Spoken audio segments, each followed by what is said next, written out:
um pouco do que eu faço, do que é a minha prática.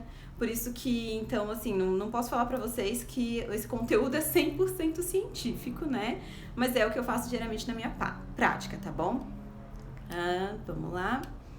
Então, a gente já estamos com 10 pessoas aqui, já vi algumas mamães, gestantes, futuras. E então eu vou começar conversando com vocês, enquanto o pessoal vai entrando, antes mesmo da gente realmente entrar no conteúdo da live, sobre de quem que a gente está falando, né? Então, o tema é cuidados com recém-nascido, mas a gente nunca pode esquecer que quando a gente está lidando com recém-nascido, a gente está lidando também com uma recém-mãe, né? Principalmente se essa mãe for uma mãe de primeira viagem, for seu primeiro bebê. E eu já fiz vários posts aqui, até falando, sinalizando um pouquinho para vocês como é a reação das mães, como é essa relação com o mundo. E existe uma transição, sabe, entre a vida de gestante e a mulher com o seu bebê. E nem sempre a gente tem a sensibilidade de perceber toda a experiência avassaladora que essa mulher está vivendo. Então vamos contextualizar um pouquinho, vamos ver quem é a mãe. Né? A mãe é uma mulher que tem uma função biológica de gerar bebês. E ela pode ter feito isso por livre e espontânea vontade ou porque a natureza quis, né? Porque Deus quis. Ela teve quase 10 meses de gestação. Não sei se vocês já fizeram essa conta, gente, mas 40 semanas, que é sempre a data provável do parto, elas são quase 10 meses, né? Então, a gestação de 9 meses, que a gente desenha, na verdade, pelo calendário certinho, são quase 10. Então, durante 10 meses, ela gerou uma pessoa. E isso é mágico, assim, eu acho isso, assim, espantoso. Você consegue pensar como que é você criar uma vida, ter um bebê lá dentro de você? Então, essa gestação pode ter sido super tranquila, né? Muitas mulheres amam o processo da gestação, mas pode ter sido super tumultuado. Ela pode ter tido doenças, ela pode ter tido complicações, né? Ela pode ter vivido situações de estresse. A gente não sabe como foi a gestação, né? E aí ela viveu uma outra experiência que para ela e para o bebê também é assim uma das experiências mais intensas da vida, né, de uma mulher, que é o parto, seja ele o parto vaginal ou um parto cesariano. Nós vamos contextualizar com o parto normal só para ficar um pouquinho mais fácil. Então, o parto, gente, é um momento assim de ansiedade, né? Ela esperou muito para aquele momento, de muita dor, né? As contrações, a dor do parto é uma das dores mais intensas, né? Que são descritas pela medicina. Então, é uma dor muito intensa, é um estresse muito grande. Tem mulheres que ficam 24 horas em trabalho de parto. Algumas têm sorte, têm partos rápidos e felizes, mas outras demoram muito. Então, a gente tem que pensar que ela sofreu, né? O sofrimento que ela passou naquele momento. Sofrimento esse que foi aliviado pelo nascimento do pequeno ser, né? Por ver o rosto do seu filho pela primeira vez. Por tocar esse bebê, por olhar para esse bebê que até então ele só existia na imaginação. Ele não era visível, ele não era palpável. E agora ela tá ali com seu bebezinho para tocar, para cuidar. Só que junto com esse amor, esse sentimento de maravilha que tá vindo, vem a responsabilidade de cuidar, né? E às vezes a gente tem que pensar o que era essa mulher antes de ter que cuidar desse bebê. Então, provavelmente era uma mulher que trabalhava o dia inteiro, ou que trabalhava, seja em casa, trabalhava fora. A gente tem mulheres que são empreendedoras, donas do seu próprio negócio, mulheres que são empresárias, que trabalham em empresas, que exercem cargos de liderança. E de repente, tudo isso desaparece e ela passa a ter uma função que é, assim, a mais primitiva da natureza, que é de cuidar da cria. Então, vamos imaginar uma leoa que de repente tem que se recolher a toca para cuidar do leãozinho. Essa é a mãe, né? Ela tá passando por vários processos hormonais mesmo, fisiológicos, porque durante a gestação tem todos os hormônios que vêm da placenta. E a placenta sai junto com o bebê, então muda a produção de hormônios ali naquele momento. E essa mudança, essa oscilação de hormônios, isso altera bastante o humor dessa mulher. Então é muito comum mulheres que estão com o bebê e tá tudo perfeito, tá tudo bem, o bebê tá mamando, tá dormindo, tá fazendo cocô, e a mulher tá chorando, tá estressada, tá triste. E ela se perde também nesses sentimentos de felicidade e tristeza aí. O que tá acontecendo, né? Então, todas essas oscilações acontecem, todas essas mudanças hormonais acontecem e tem a privação de sono, né? Por mais bonitinho e fofo que seja o bebê, gente, é estressante acordar várias vezes à noite pra amamentar, pra trocar fralda, um bebê que tá com cólica, um bebê que não dorme. Então, ela passa pela privação de sono e a privação de sono nela gera a produção de cortisol, de hormônio de estresse. Então, isso também contribui ali para as oscilações hormonais desse período puerperal. E aí ela não sabe se o bebê tá mamando, ela sente muita insegurança. Até mulheres mais experientes, já estão no segundo ou terceiro filho, vivem essa insegurança, essa incerteza nesses primeiros dias de maternidade de saber se estão ou não cuidando direito dos seus bebês, né? E, eu, de novo, fiz vários posts pontuando isso, tem o mundo externo, cobrando, né? Cobrando que ela seja uma boa mãe. Na verdade, ninguém tá cobrando nada, mas ela se sente muito cobrada. Cobrando que ela dê conta, né? Ela dava conta de trabalhar na empresa e agora não dá conta de cuidar do neném? Como assim, sabe? Como assim na cabeça dela? Porque, na verdade, tá tudo bem ser assim. E os palpites, né, gente? Eu sempre falo, tomem muito cuidado, né? Quando derem opiniões para uma mulher, como sugerirem formas de cuidar do bebê. Gestantes, né? Mulheres, ou puérperas, né? Mães, quando elas querem opinião sobre alguma coisa, elas perguntam. Se ela não te perguntou nada sobre amamentação, não venha você dar aula de amamentação para ela. Se ela não te perguntou nada sobre o sono do bebê, não venha dar uma aula de sono para ela. Ela não tá querendo saber.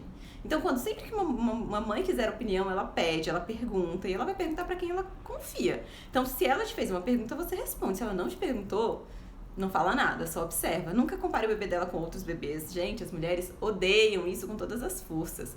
Acho que uma situação que eu vivenciei muito, né, que é quando, às vezes a mulher, ela se preparou a gestação inteira pra amamentar, é a louca da amamentação, ela quer muito amamentar o bebê e vem alguém que por algum ano fala, não, dá mamadeira.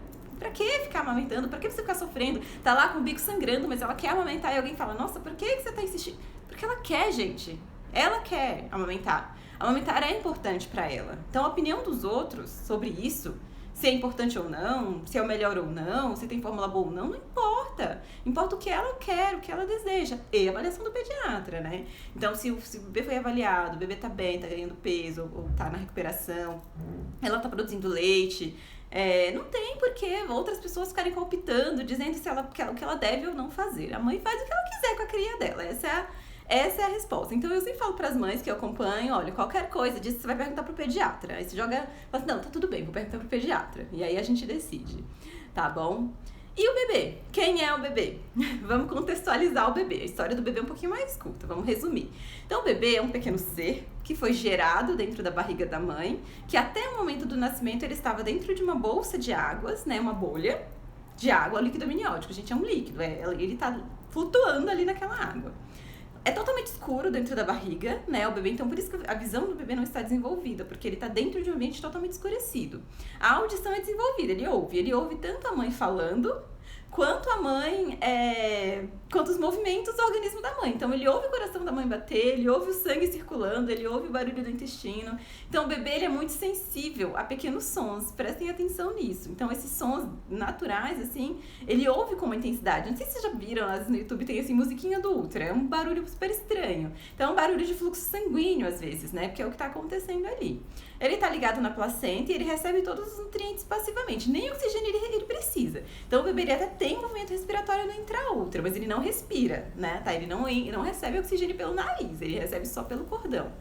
Aí ele nasce, uma das primeiras coisas que ele se depara é com a claridade, né? Então, tipo, por isso que às vezes o bebê não consegue abrir o olho logo que nasce, porque tá muito claro, ele não tá acostumado com aquilo. O barulho, né? Pessoas falando. E aqui é uma experiência pessoal, gente, isso não tá no livro.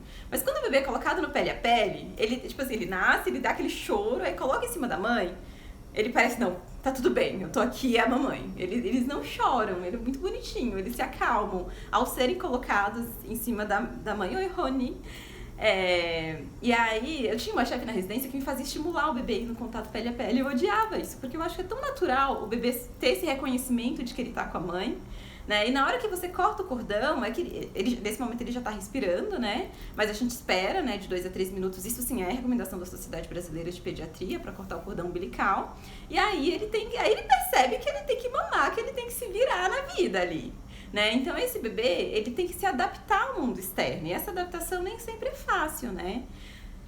Então, a gente está lidando com duas pessoas, dois seres, que estão vivendo emoções avassaladoras. Para o bebê também é muito emocionante, é muita informação que ele está vivendo ali ao nascimento, que estão passando por oscilações hormonais. Então o bebê tem hormônios maternos, ele produz hormônio do estresse quando ele não dorme bem, quando ele não mama bem.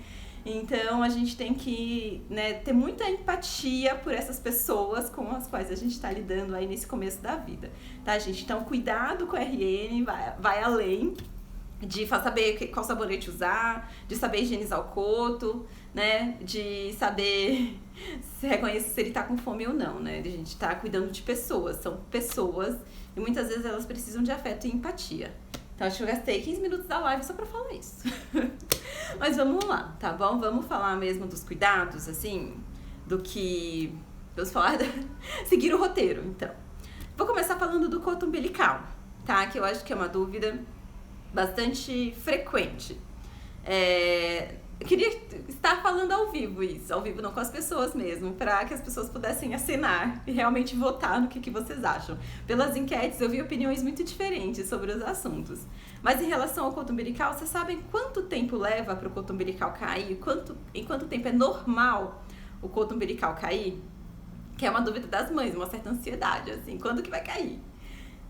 A queda do coto umbilical, ela acontece entre o 4º dia de vida, então pode acontecer já na primeira semana, e vai normalmente até o 20º dia de vida. Então pode acontecer só depois de 15 dias. É normal levar um mês para o coto umbilical cair? Um mês já não é tão normal, gente. Mas quando demora para cair o coto, você vai fazer o quê? Conversar com a vizinha? Não, você vai conversar com o pediatra.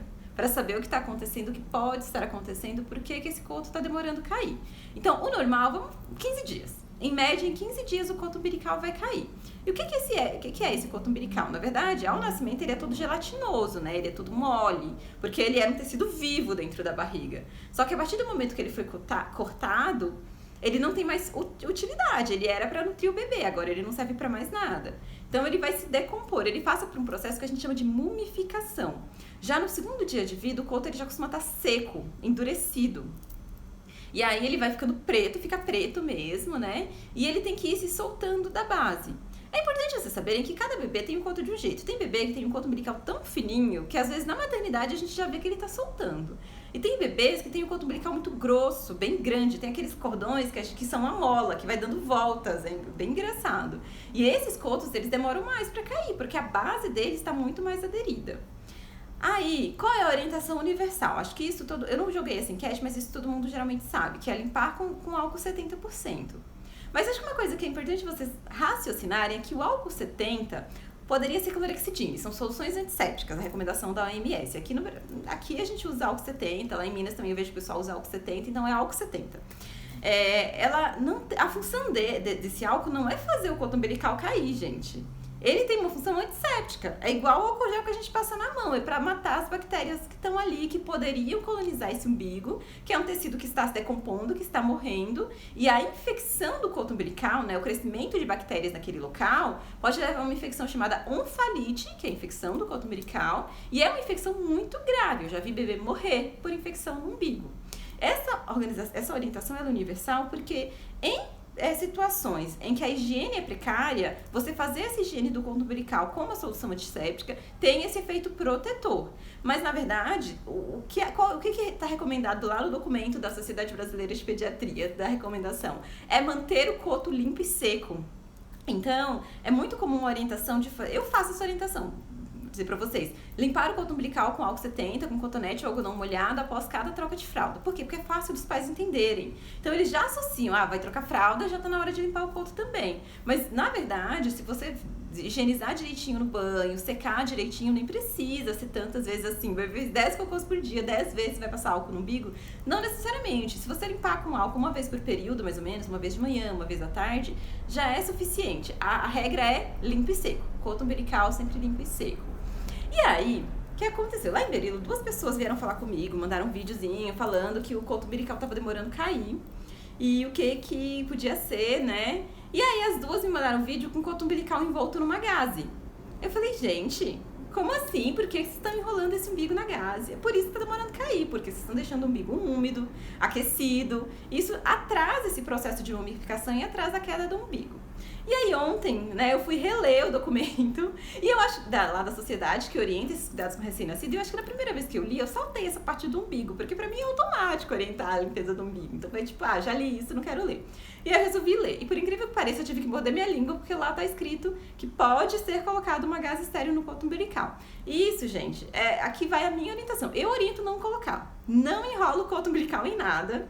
Eu mesmo tendo lido, mesmo havendo essa orientação, agora eu só vou mudar minha postura ao falar com essas mães lá em Berilo, que assim, Não é proibido colocar a gaze. Mas eu particularmente não recomendo. Eu acho que quanto mais aquecido você deixar o coto umbilical, mais ele vai demorar pra cair. Então o coto tem que secar mesmo. Então eu até falo, olha, 5 minutinhos de banho de sol de manhã, deixa a barriguinha de fora, deixa o coto pra fora da fraldinha, deixa esse coto umbilical tomar sol, que aí ele vai secar e aí sim ele vai cair mais rápido, tá bom? Meninos, principalmente, sempre pra fora da fraldinha pra não subir o xixi, não molhar de xixi ali, porque às vezes tem muito xixi, então acaba umidificando. Então, orientação de higiene do coto umbilical, álcool 70 e sempre limpo e seco. Lá em Minas também as pessoas me perguntam do óleo, né? Pode passar óleo no coto umbilical, né? Falam assim, porque o óleo ajuda a secar, o óleo faz cair. Gente, eu não sei nem explicar pra vocês de que maneira o óleo faz esse coto secar. Mas por que eu não recomendo? Eu não sei dizer se ele seca ou não, tá? Não tô falando do efeito do óleo. Mas por que não? Porque eu não recomendo passar óleo no coto umbilical. Lembra que é um tecido que está em decomposição, que pode ter colonização bacteriana, que pode infectar? O óleo não é estéril, gente. Ainda mais óleo de cozinha, azeite, não tem um monte de bactéria nesses produtos, né? Então, se você passar... E é um alimento, a gordura é um alimento para as bactérias. Então, eu acho que você está alimentando as bactérias quando você passa óleo.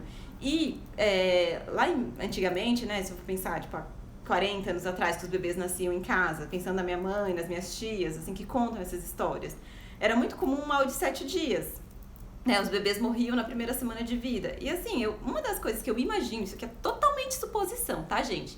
Mas uma coisa que eu suponho é a possibilidade desses bebês morrerem por infecção do coto umbilical, gente. Porque os cuidados realmente eram muito precários, né?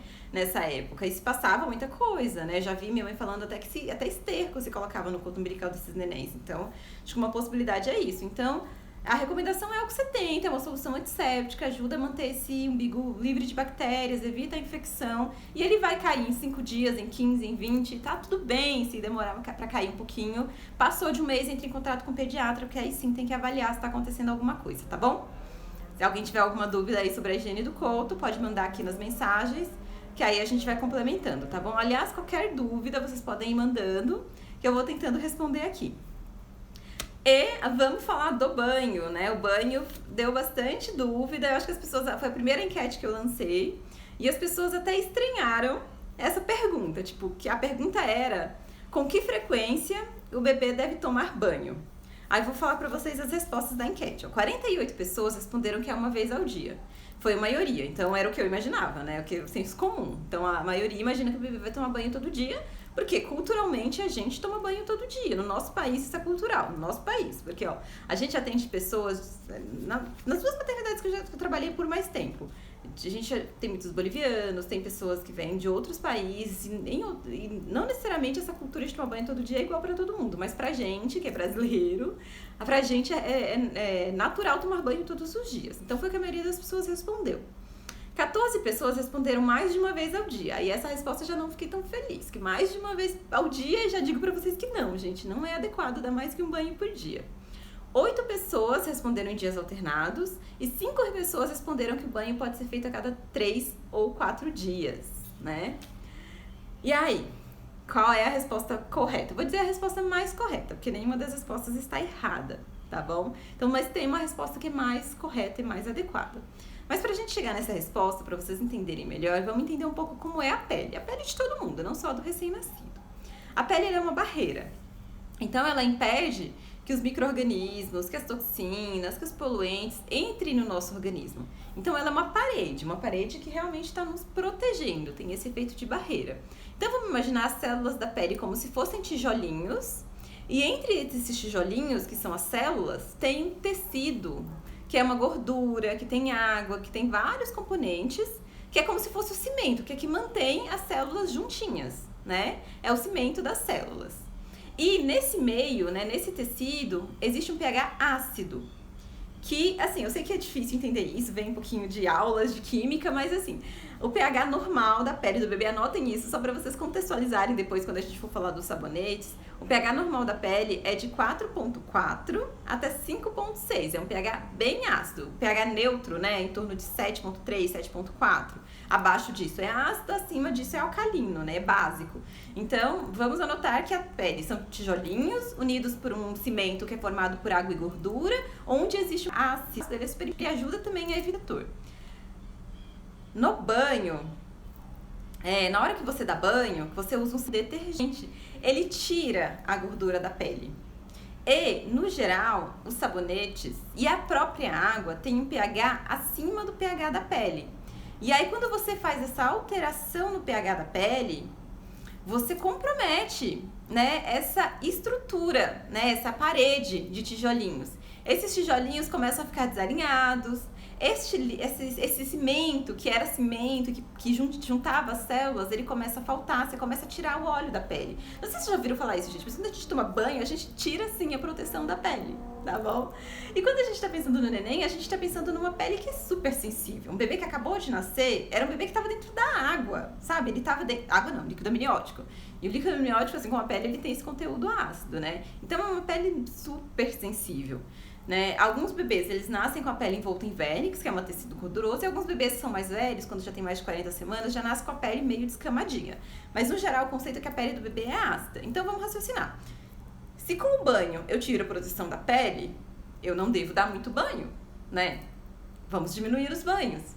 Mas, ao mesmo tempo, se eu não dou banho, se eu deixo o bebê sujo, nossa, eu aumento o risco de infecção. A gente não acabou de falar do umbigo, que tem que limpar, que a recomendação é, inclusive, passar uma solução antisséptica, né, que é o álcool 70, vamos ficar no álcool 70, que agora todo mundo sabe o que é, só que no bebê a gente usa álcool líquido mesmo, tá? Tem que comprar na farmácia o álcool líquido, não é o álcool gel. A gente passa o álcool para evitar crescimento de bactérias. Como é que eu vou deixar esse bebê sujo? Se eu deixar sujo, vai crescer bactéria, não é?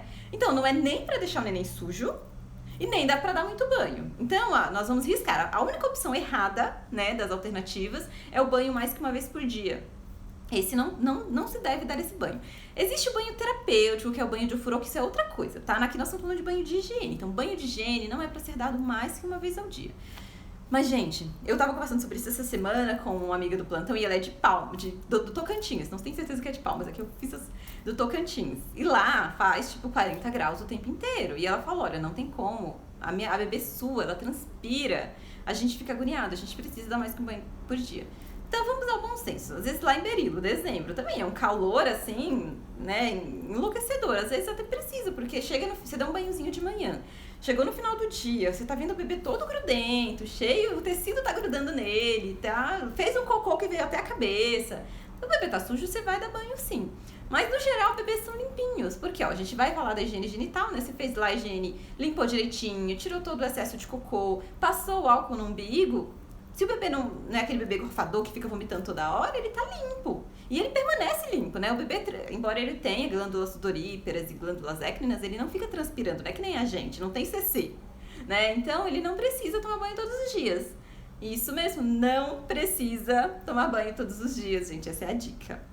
Aí, o que está escrito lá no documento da Sociedade Brasileira de Pediatria? É um documento que é para nível nacional, ele fala isso para o país inteiro. Então, eles ficam bem em cima do muro, eles falam assim, o banho pode ser diário, porque ela está pensando nesses bebês em lugares muito quentes, né, em alguns outros contextos, mas ele também pode ser adiado a cada 3, 4 dias. Então, você pode deixar para dar banho uma vez por semana. Eu não indico banho uma vez por semana, que eu acho muitos dias, porque assim, tomar banho eu acho que fica confuso pra mãe. O que eu recomendo, que eu acho que é fácil? O banho em dias alternados, gente. Dia sim, dia não. Então, o bebê tá limpinho. O coto você higienizou com álcool, região genital tá limpa, não tem resíduo de cocô, né? O cocô ficou na fraldinha, o cocô não veio pro cabelo. Vamos dar banho em dias alternados, que é o mais protetor, que assim você mantém a integridade da pele do bebê, né? E evita também a sujidade, você não vai deixar o seu bebezinho ficar sujo. Então essa é mais ou menos a recomendação da frequência do banho, tá bom? E aí a próxima pergunta, qual sabonete usar no bebê? Mas isso importa? Precisa perguntar pro pediatra qual sabonete usar pro bebê? Precisa, gente. Precisa perguntar pro pediatra qual o melhor sabonete pro bebê. Porque nós vivemos um mundo doente. Os bebês estão cada vez mais, as crianças estão nascendo com doenças alérgicas, estão com alergia à proteína do leite de vaca, estão com doenças respiratórias, e eles eu tenho visto com muita frequência, está descrito que está aumentando a frequência de uma lesão chamada dermatite atópica, uma lesão de pele, uma doença de origem autoimune que se manifesta na pele. E essa doença, ela altera realmente essa integridade da barreira da pele. E uma forma de você proteger dessa doença, de evitar que isso aconteça, é você manter a integridade da pele.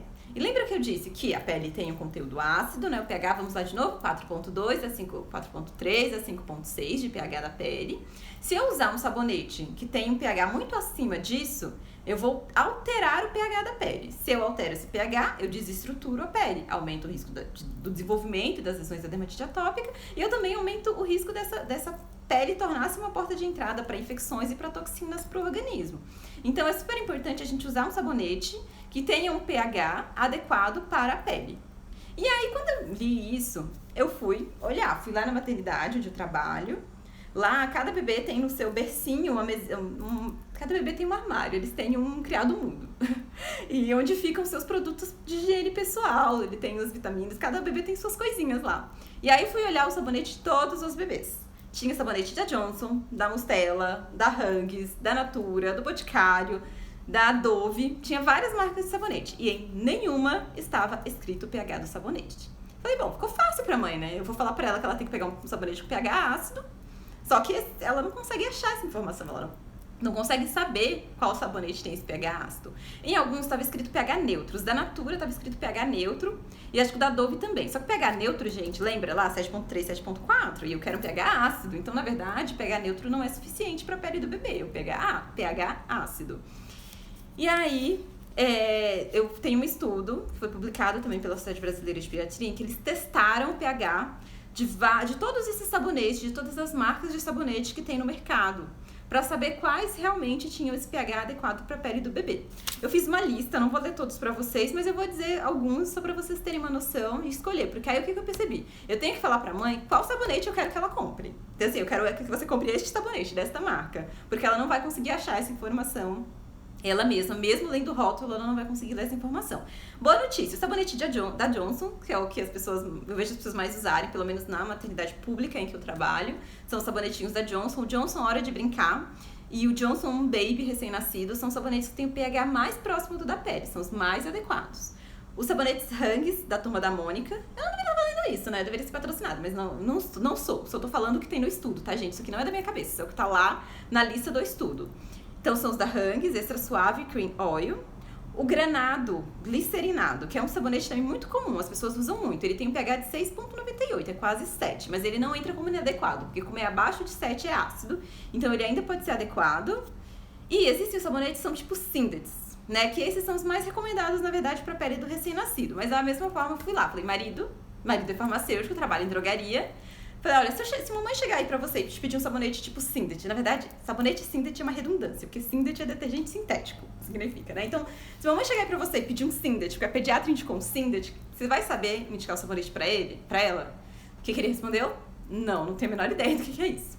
Liguei pra irmã farmacêutica, que estava aqui, né, Eva. E aí, se mamãe chegar na farmácia te pedindo um Sindet, você sabe o que é? Não sei. Falei, pronto, ficou fácil agora. Então eu vou dizer pra mãe que o melhor produto pra higiene do bebê é um Sindet, ela vai chegar na farmácia e não vai conseguir comprar. Mesma coisa, eu tenho que explicar pra ela qual é o Sindet. Então, nesse estudo, gente, esse estudo foi publicado em 2017, tá? Então talvez tenham já atualizações, tenham coisas diferentes, mas é a referência que eu achei, que eu consegui trazer pra vocês, sim, com referência sólida. Os Sindets, né? Os Sindets, eles são mais indicados para criança que já tem o diagnóstico de dermatite atópica. E, gente, eles já manifestam dermatite atópica já no primeiro mês de vida mesmo, é possível isso. Para os outros bebês, pode ser lá o Johnson, o Huggies, que tá tudo bem. Mas o melhor é o Lipcar, que é da La Roche, que tem um pH de 5.4. Tem o Cetaphil Restoderm e o Eucerin Pele Muito Sensível. E tem o Fisiogel e o Meditar. São os Sindets, são os produtos que têm esse melhor efeito, são os melhores produtos para a higiene do bebê. Os produtos da Mustela não foram testados nesse estudo, não sei porquê, foi em 2017, mas eu entrei em contato, estou esperando um retorno para ver qual é o real pH, mas no geral elas têm a referência de que o pH é ácido, e além disso são produtos que são livres de parabenos, de petrolatos, de alumínio e de todos esses aditivos químicos. Até fiz um post falando sobre isso, gente. Uma outra coisa que a gente tem que pensar são as toxinas ambientais. Então nós adultos, temos que evitar os produtos que contêm todos esses conservantes, corantes, todos esses poluentes, porque esses produtos são tóxicos pra gente e pro bebê mais ainda. Então a gente tem que escolher produtos que tenham pH adequado, que é um pH ácido, e que não contenha petrolatos, parabenos, corantes, todos esses químicos aí. Esses seriam os mais recomendados. Aí, em relação a ser sabonete em barra ou líquido, vamos ver o que deu na enquete. Ó, sabonete líquido, 35 pessoas votaram pro líquido e 8 pessoas votaram pra barra. Está certo a maioria, gente, o líquido. Os melhores são os líquidos. Nesse mesmo estudo, eles foram testados os sabonetes em barra. Todos os sabonetes em barra são alcalinos, tem pH de até 10, 11, então são péssimos para a pele do recém-nascido. Então, para a pele do recém-nascido, o melhor são os sabonetes líquidos, preferencialmente os Syndex, mas pode ser o sabonete líquido da Johnson, que tem no mercado mesmo, que esse sabonete que tá tudo bem. Em relação ao tempo do banho, então, recém-nascido tem que ter banhos curtos, então é de 5 a 10 minutos. Quanto mais tempo o bebê ficar na água, mas ele vai perdendo ali as camadas protetoras. E também perde temperatura, que nesse comecinho da vida é difícil de regular, então são banhos curtos. E quanto à temperatura da água? Vocês sabem? Alguém sabe aí qual seria a temperatura da água? O ideal, a gente testa com o cotovelo, né? Mas o melhor, o ideal, é você ter um termômetro de banheira. Isso vende na farmácia. Tem um termômetro, são bonitinhos, coloridinhos, para você deixar na banheira e você ver qual temperatura realmente a água chega. Eu vou esperar alguém responder, vou ver se vocês sabem qual é a temperatura ideal da água. E os cuidados na hora do banho, assim, o que precisa, né, tomar cuidado? Quando a gente tá falando de recém-nascido, então a gente tá falando daqueles bebês que tem o pescocinho bem molinho, né? Então, na hora do banho, é super importante sustentar o pescoço do bebê. Então, apoia no braço mesmo, de frente, de costas, do jeito que achar melhor, mas estejam super atentas a isso. Então, as mães, elas desenvolvem aquela habilidade de fazer tudo com a mão só. Gente, eu super tenho dificuldade de dar banho em neném, assim, quase sempre fugia dos banhos das minhas sobrinhas, porque eu não tenho essa habilidade. Mas acho que as mães aprendem, né? Na maternidade as meninas da enfermagem ensinam a dar o banho, né? A posicionar direitinho. A recomendação é sempre higienizar primeiro o rosto do bebê, né? Limpar a região dos olhos, né? Limpar bem. Aí, se for lavar o cabelinho, também já lavar o cabelinho ali. Depois, coloca o corpinho dentro da água mesmo. E a água, gente, ela tem que vir no tórax do bebê. Não pode vir no pescoço, tá? Não pode, né, deixar o bebezinho mergulhado lá dentro da banheira. Tomem bastante cuidado com isso. Como ninguém respondeu da temperatura, eu vou já dizer pra vocês, até pra gente ir pro próximo tópico, a temperatura da água é em torno de 36 graus, então 36, 36,5. É uma água morna, se vocês forem perceber. É bem mais frio do que a gente costuma tomar banho. A gente usa, vou dizer pra quem em casa tem aquecedor, a gente deixa o aquecedor em 40 graus. E isso é péssimo pra pele, péssimo. Isso acaba com a pele, gente. Água quente não é bom, tá? Então, pro bebê, a temperatura ideal da água é em torno de 36, 36,5. O ideal é que vocês meçam essa temperatura com o termômetro, até porque, por isso, o nosso parâmetro é diferente, porque a gente está habituado a tomar banho mais quente e não está frio. Então, se é uma época fria do ano, se é uma cidade que é fria, usa um aquecedor no ambiente, né? Então, fecha a janela, né? Esses cuidados habituais. Se tiver um aquecedor em casa, liga o aquecedor, mas deixa a temperatura da água aí em torno de 36, 36,5. Por banho de 5 a 10 minutos, depois seca bem o bebê, passa o álcool no umbigo, seca bem esse umbigo, né? E passa hidratante, logo depois do banho. Essa era outra enquete, né? Que era se pode ou não usar hidratante na pele do recém-nascido. As respostas: 30 pessoas votaram que não e 20 pessoas votaram que sim. Um segundo. Gente, essas coisas, algumas das coisas que eu tô falando pra vocês, eu tô aprendendo agora, que eu tô vivendo o consultório. Porque são coisas que as pessoas, na residência, ninguém ensina isso pra gente. A gente tem que aprender na prática, tem que estudar, tem que viver a experiência das mães. Essa questão do hidratante, eu vou ser bem honesta com vocês, eu não sabia até, poucos dias atrás. Tanto que na maternidade, às vezes eu via aquele bebê com a pele super ressecada, descamando, eu ficava agoniada, mas eu falava pra mãe não passar hidratante. Essa era a minha orientação. Nesse consenso da cuidado com a pele, ele não recomenda formalmente o uso do hidratante, mas ele explica que o hidratante, né, ele tem uma função protetora, ele ajuda a recuperar essa barreira, porque os hidratantes, se vocês forem ler a composição, ele tem um óleo, né, tem um componente que é um óleo, um componente que é umectante, né? E a umectação é trazer água de debaixo da pele, das camadas da pele para a superfície. E tem um emoliente, que é aquilo que faz o hidratante espalhar no corpo. E aí ele até explica a função de cada um desses componentes e que esses componentes juntos, né? Eles ajudam a manter a integridade da pele. Então, se isso ajuda a manter a integridade da pele, por que não hidratar a pele do recém-nascido? Né? Por que tem que esperar? Por que não pode? Eu tinha A maioria das pessoas acha que não pode hidratar a pele do recém-nascido, né? Eu costumava orientar para as mães que a descamação ia acontecer naturalmente, então era importante deixar descamar, e aí depois a pele ia se reintegrar sozinha.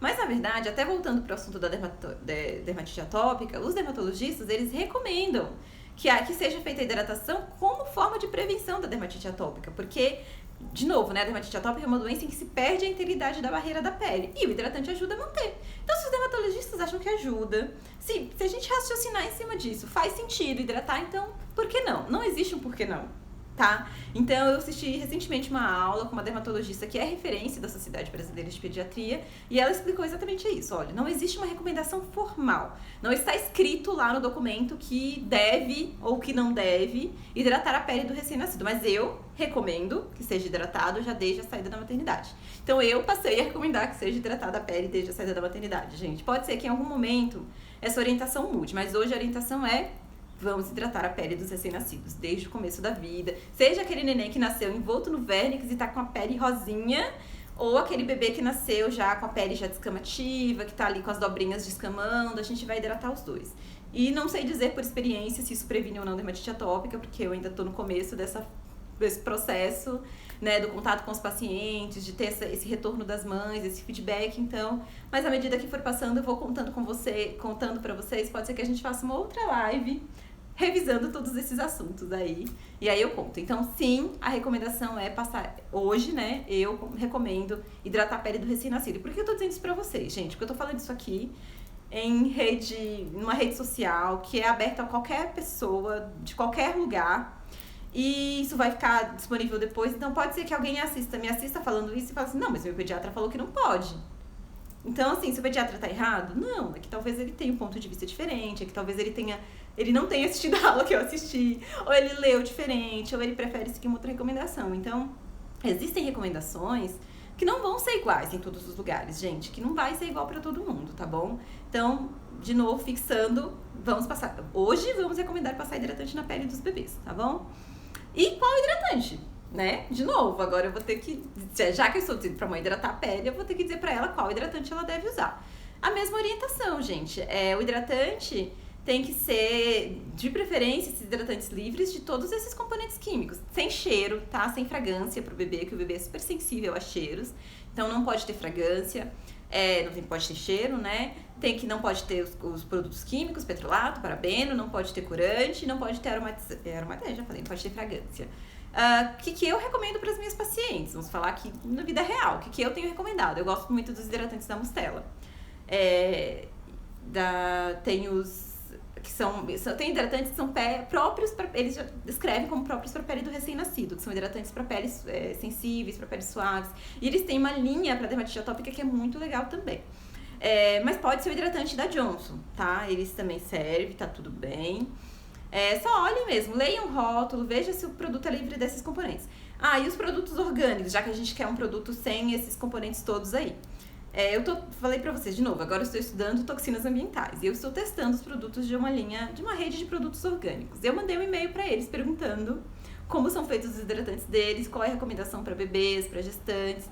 E aí, quando eles me responderem, eu posto pra vocês aí se os produtos são adequados ou não, se segue o que é recomendado ou não pela Sociedade Brasileira de Pediatria, tá bom?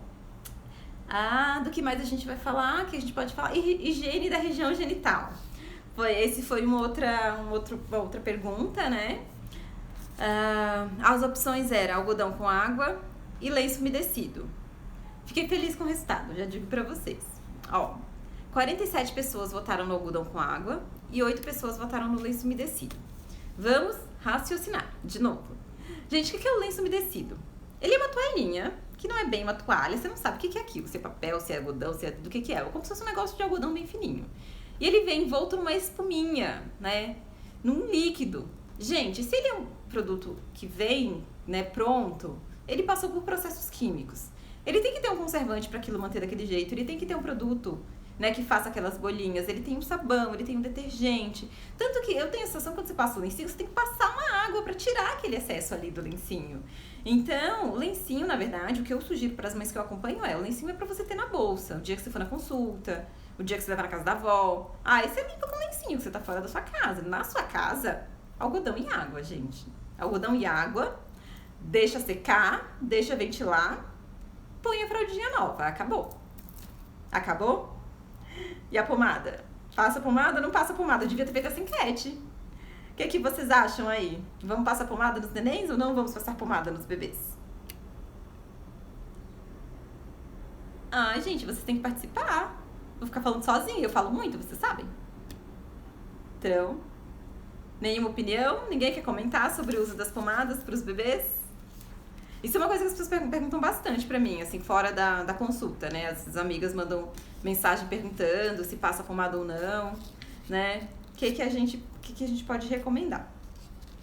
Então, vamos lá. Por que as pessoas passam pomada? Elas passam na intenção de prevenir assaduras, né? E prevenir o que, na verdade, a gente chama de dermatite de fraldas. E o que é uma dermatite de fralda? É normal? Né? É normal ter dermatite de fralda? É normal o bebê ficar com o bumbum vermelho? Não é normal, não é pra isso acontecer. E a gente tem dermatite, que é só a irritação da pele, então a pele tá só avermelhada por causa da acidez, né, do próprio cocô, né, por causa dos xixis muito frequentes. Aliás, a gente tem que falar isso. Não, gente, eu não tô com roteiro, na verdade. Eu só abri o computador no material que eu tô usando pra escrever justamente essas orientações pra mãe. E aí eu tô tentando seguir, mas não posso esquecer de falar das coisas. Eu tenho que falar do cocô, que isso é muito importante. Mas então, explicando. E essa assadura, ela pode infectar. A gente tem infecções fúngicas, a gente tem candidíase no bumbum, né? E aí forma umas lesões, começa a formar umas ulcerazinhas, e isso é a assadura. Mas todo bebê faz assadura? É normal? Não é todo bebê que vai fazer assadura. Então eu preciso ficar prevenindo assadura em todos os bebês? Vamos pensar, gente. Não precisa, mas prestem atenção, não precisa prevenir para todo bebê. Você tem que tomar muito cuidado com a higiene. Você tem que garantir a higiene do bebê. Então, o bebê fez cocô, mesmo que fez aquele pouquinho que sujou a fralda, tem que trocar, tem que limpar. Fralda de xixi não é pra deixar o bebê a noite inteira com uma fralda cheia de xixi, tem que trocar, né? Então, tem que ter trocas de fralda frequente, tem que higienizar bem, tirar todos os resíduos, não pode deixar resíduo de cocô nos bebês, tá? Porque o resíduo vai favorecer uma assadura, vai favorecer um aquecimento. Usar fraldas boas, gente, tá? Desculpa, assim, isso é um comentário até meio ruim de se fazer, só que quando a gente lida com populações mais simples, a gente via usando fraldas muito ruins, com material que se soltava, que não tem aquele gel absorvente. Então, isso favorecia a assadura dos bebês, infelizmente. E, claro que a gente tem que ver o contexto social, mas você podendo usar uma fralda boa, de uma marca boa, isso é protetor contra as assaduras. Então, não precisaria você ficar passando pomada. Só que eu acho que passar pomada é uma coisa meio cultural também, que as pessoas sempre querem passar pomada. Então, você fala, não, doutora, mas se eu for passar, qual que eu passo? Então, tá bom. Já que você quer muito passar pomada, o que eu oriento para as minhas mamães? Que eu examino e acompanho os bebês. Se você vai passar pomada só para prevenir a assadura, o bebê não tá com assadura, é prevenção, passa a pomada só na região do orifício, do ânus mesmo, na região perianal. Principalmente em meninas. O que acontece nas meninas? As pessoas lambuzam a coitadinha de pomada. Aquela pomada, ela começa a entrar ali na região dos pequenos lábios. Essas pomadas mais comuns, hipoglós, bepantol, elas são grudentas. Aí na hora que você vai dar banho, você vai tirar aquilo, dá muito trabalho, vai acabar fazendo fricção, fazendo força pra tirar aquela pomada. E machuca e incomoda a região genital da menina, gente. Então não, passa só na região do bumbumzinho. E qual pomada? Então, essas duas pomadas que eu citei, na verdade, elas são boas. Para prevenção, vocês podem usar essas pomadas. O que não pode?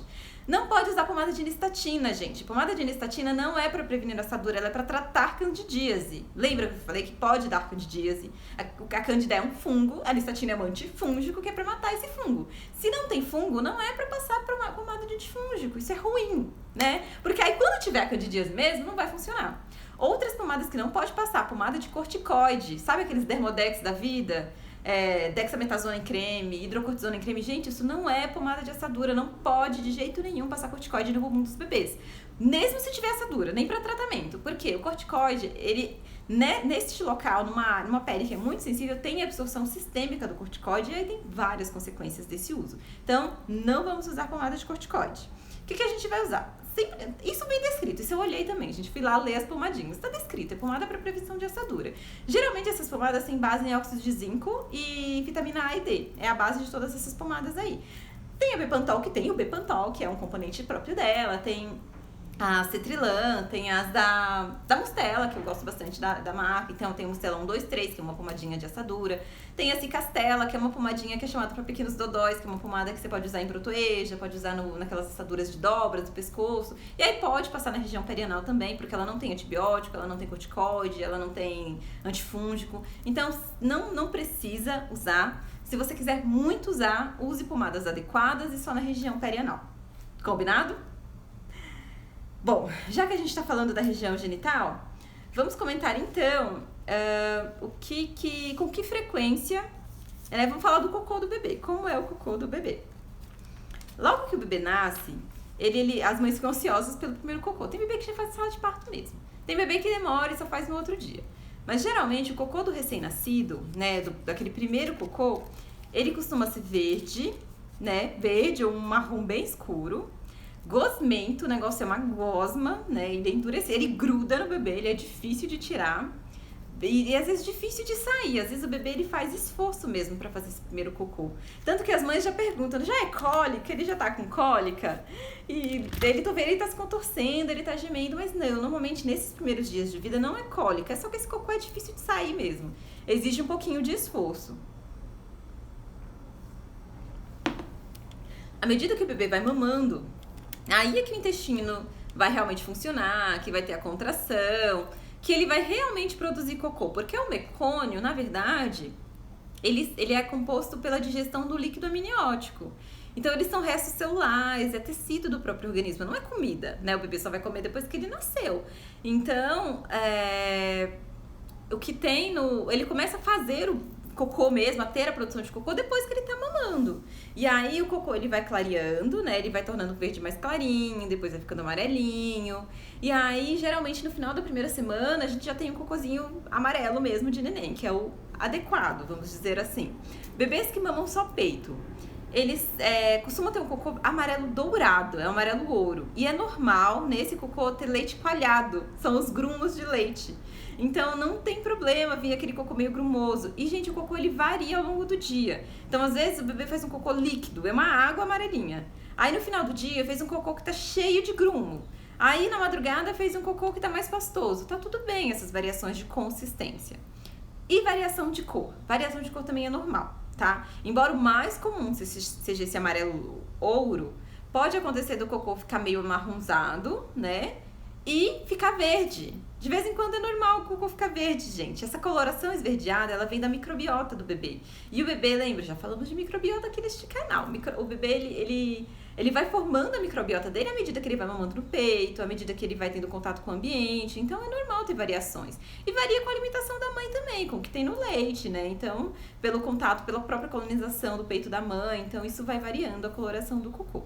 Se é um bebê que tá mamando fórmula, normalmente o cocô é um pouquinho mais consistente, mas isso não é uma regra, tá?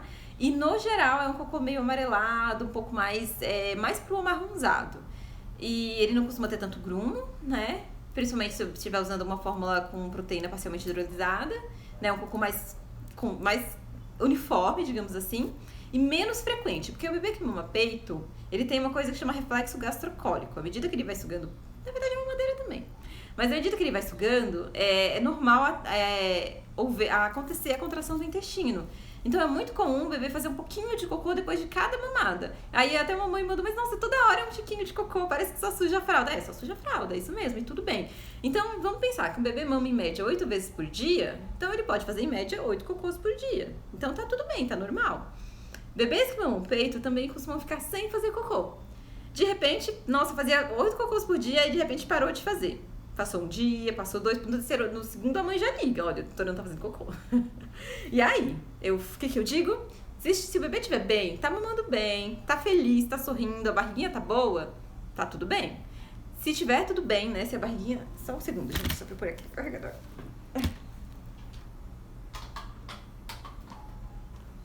Se o bebê não tiver com nenhum desconforto na barriga, ele pode ficar até 10 dias sem fazer cocô. Não pode, eu nunca recomendo pós-supositório pros bebês, para bebê pequeno. O que você pode fazer? Se você tá incomodada que o bebê tá sem fazer cocô, você pode fazer as massagens da barriga, dobrar a perninha sobre a barriga, né?